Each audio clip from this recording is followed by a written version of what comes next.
Hello, my name is Melanie Carter, and I am a Health Professions LEAP student at the University of Utah. Today, I'm going to discuss the impact of COVID-19 on weddings, highlighting the experiences of my sister Emma and her husband Gabe, who were married in August 2020, in the middle of the pandemic. I'm going to begin my presentation with a quote from The Plague by Albert Camus. The Plague was published in 1947 and dives deep into the story of a fictional plague in the city of Oran. In this novel, Camus says, "They knew now that if there is one thing one can always yearn to attain, it is human love." This quote is highly applicable both during a plague or pandemic and during normal life. Although the pandemic has impacted many things, some things still continue. Weddings are an example of one of those things. My sister Emma and her husband Gabe have given me permission to share their story of getting married during the COVID-19 pandemic. But before we discuss the wedding, here's a quick backstory. Emma and Gabe did marching band together in high school, but didn't really start talking until they ended up in the same group of band kids at Disneyland during band tour in California. Over time, they became close friends and started dating shortly after. Gabe graduated a year before Emma did, but they stayed close and decided to get married roughly 2 years after Emma graduated. When COVID-19 came to the United States in March 2020, the world came to a halt. Emma and Gabe knew they still wanted to get married, but all their plans changed with the pandemic in the cards. In this presentation, I will discuss how they were able to work with their situation to have a wonderful wedding, in spite of the restrictions the pandemic imposed on their plans. By decreasing exposure through masks and social distancing, assigning specific times for guests to attend, and integrating technology, weddings can continue to be beautiful social events to share with friends and family during COVID-19. After literally years of waiting, Gabe finally popped the question in June. The young couple decided to get married on Saturday, August 8th, 2020. However, just 3 weeks before the wedding, Emma's entire family got COVID, which threw a wrench in their plans. She shares, "When everyone got COVID 3 weeks before my wedding, I had just moved out that weekend, so I quarantined by myself for 2 weeks. We had to figure out our plans and change them. So we decided to keep the civil ceremony for that day, and then we moved the reception back 3 weeks later. This change of plans added 3 more weeks of stress for the young couple. They ended up sending out a second round of invitations with the new date and plan. They also tried to be even more cautious in planning for the reception. A lot of this planning Emma had to do alone during her 2-week quarantine, which she says was difficult and lonely." Many articles have been written giving advice for those, like Emma and Gabe, that plan on getting married during the pandemic. One such article is "The New Reality, Health and Safety, New Wedding Formats and Guest Experiences Top of Mind for Couples Planning Weddings During COVID-19. In this article, COVID-friendly options are recommended, such as handing out hand sanitizer as wedding favors, pre-plating food, and assigned seating. Emma and Gabe follow the advice of this article by handing out hand sanitizer and masks to incoming guests, only letting the servers handle the food, and getting rid of chairs completely. Planning the wedding was no simple task. Among the normal stress of planning a wedding, such as who to send invites to, where to host the wedding colors, and decorations, they also had COVID-related concerns. In an interview with Emma, she shared that one of their biggest concerns involved who would be able to attend. At that time, gatherings were limited to 100 people or less, which was a problem because on Emma's side alone, there were at least 75 relatives that they wanted to invite. Another COVID-related concern was how to serve the food. Emma says, "After getting COVID, we were more cautious about serving food and where to put tables and chairs than before." They wanted to do a chocolate fountain, which isn't exactly COVID-friendly. They eventually decided to wear gloves and masks while dividing up graham crackers, pretzels, marshmallows, and other things into pre-portioned cups for the guests. Then the servers would pour chocolate over the dipping items. They also served sliced watermelon sticks that were only handled by the servers. This way, the only people that would ever touch the refreshments were those who were specifically designated and prepared to safely serve the food. During the reception, social distancing and masks were mandatory. Emma says, "We ended up getting tall bar tables so you could stand at them while you eat, in hopes that people wouldn't sit and stay and talk too long, plus less to sanitize." The tables were spread apart to maintain social distancing. Along with the tables, There were rings of 3 or 4 chairs, so small groups of people could sit and socialize without worrying too much about transmission. Guests were encouraged to come in one way and out the other way. As previously mentioned, hand sanitizer and masks were given to incoming guests if they weren't already prepared. Masks were mandatory, which was difficult for Emma and Gabe because they couldn't see anyone's smiles or facial expressions. Emma shares, "We had these masks with a clear plastic window over the mouth. They were originally made for speech therapy, but we bought them so hopefully people could see us smiling. It was kind of sad to not see people's faces." However, in an article about weddings during COVID, Entertainment Close-Up says that although masks can be uncomfortable and hot, research shows that guests are more comfortable and willing to attend weddings during the pandemic if health and safety precautions are implemented.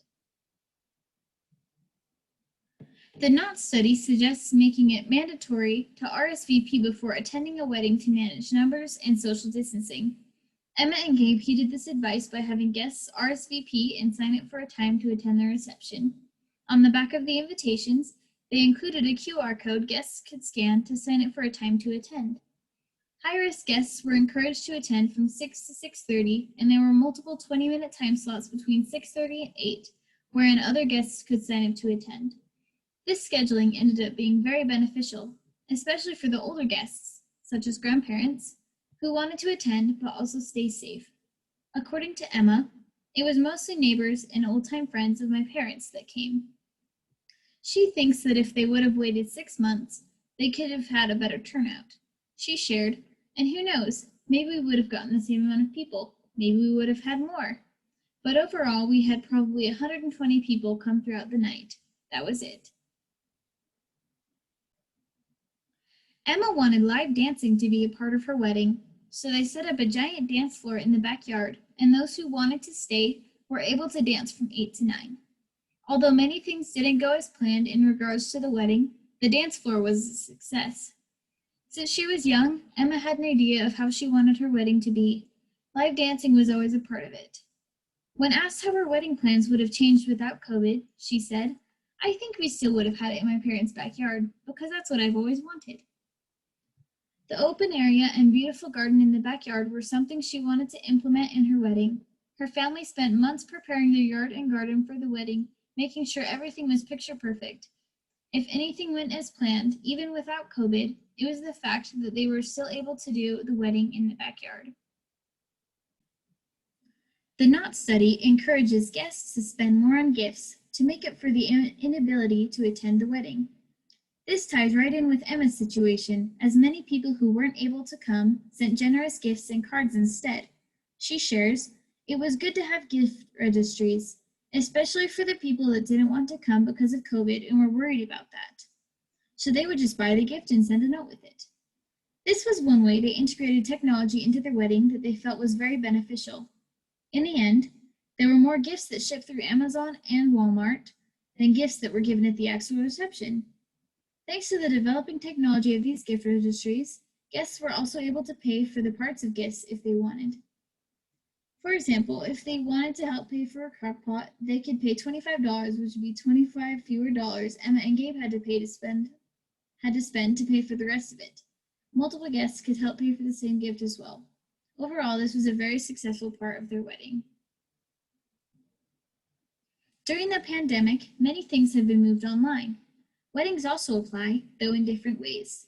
Some technology programs discussed in the article MILAAP, Marriages in Lockdown and Attempts to Augment Presence, include technologies such as artificial intelligence, deep learning, and background subtraction.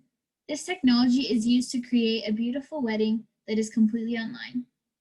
A fully online wedding is appealing to some couples, particularly those at high risk or who have family members that are at high risk. However, Emma and Gabe wanted to have a normal wedding as much as possible, so they compromised. Emma shares, "We did a Facebook and Instagram Live when we got married. That way, the people who weren't able to come or wanted to watch it online were able to watch. Since the ceremony had to be limited to less than 100 people, this enabled many friends and family members who weren't able to attend in person to still be there for the wedding." Emma is also glad it was recorded so they can go back and watch the video of their wedding later. As expressed in the 3 aforementioned articles, many couples struggle to know how to host a beautiful but safe wedding during COVID. Some couples decide to move everything online, while others do all they can to keep everything in person and as normal as possible. However, it's clear that, like any wedding, things don't always go as planned. In Emma and Gabe's wedding, they had a smaller turnout than they were expecting, likely due to multiple factors such as COVID and the fact that most of their friends were on religious sabbaticals at the time of the wedding. Another challenge they faced, as previously mentioned, was getting COVID just a few weeks before the wedding. This showed how real COVID is and how it can directly influence and change plans. A third challenge they faced was actually the very thing keeping them safe. Masks and social distancing can feel restricting, especially when you're celebrating a major life event with family and friends. Although they had multiple things that didn't go as planned, Emma and Gabe had many successes, big and small. For one, they were still able to be married as planned on August 8th. They had a lot of support from family and friends and help in planning and executing the wedding, particularly the reception. Decorations, as well as food, were spearheaded by Emma's mom and a close family friend. Both sets of Emma's grandparents were able to attend, even though their declining health was a potential barrier for their attendance. Although one of Emma's bridesmaids couldn't attend, her other bridesmaids, who were 2 of Emma's closest friends, were a very important part of the wedding and played a crucial part in helping her get ready. As you can see in this picture, they are wearing flower crowns. Emma and her sisters spent many hours hand making 8 flower crowns for her sisters and bridesmaids to wear during the wedding. Despite COVID-related challenges, Emma and Gabe were still able to have a beautiful, mostly normal wedding. They still did normal wedding things like standing in a line for seemingly forever while guests came to congratulate them. Emma wore a beautiful custom wedding dress and Gabe was still able to sweep her off her feet, literally. They shoved cake in each other's faces, saw old friends, and danced the night away. Although they had to wear masks and social distance, it was still a beautiful event they were able to spend with friends and family. Although it didn't go as she had dreamed about for years, Emma and Gabe had a wonderful and memorable wedding anyways. Overall, just like many other couples who have gotten married during COVID, Emma and Gabe still consider their wedding a success. When asked what advice they would give to other couples considering getting married during the pandemic, Emma says, "I don't know when COVID is going to be over, so go for it and do your best for the situation it is." She also says, "It's not as important as I thought it would be." In the long run, she realized that although her wedding was one of the most important days of her life, it's not the most important thing in the world. She realizes that 1 or 2 days of wedding celebrations, no matter how perfect, can never account for a life full of memories with her husband. So no matter what, she recommends not stressing too much about COVID. Be cautious, but realize that just because we're living in a pandemic doesn't mean you can't have a wonderful wedding to remember for a lifetime. Here is a list of sources I used for this presentation. Thank you.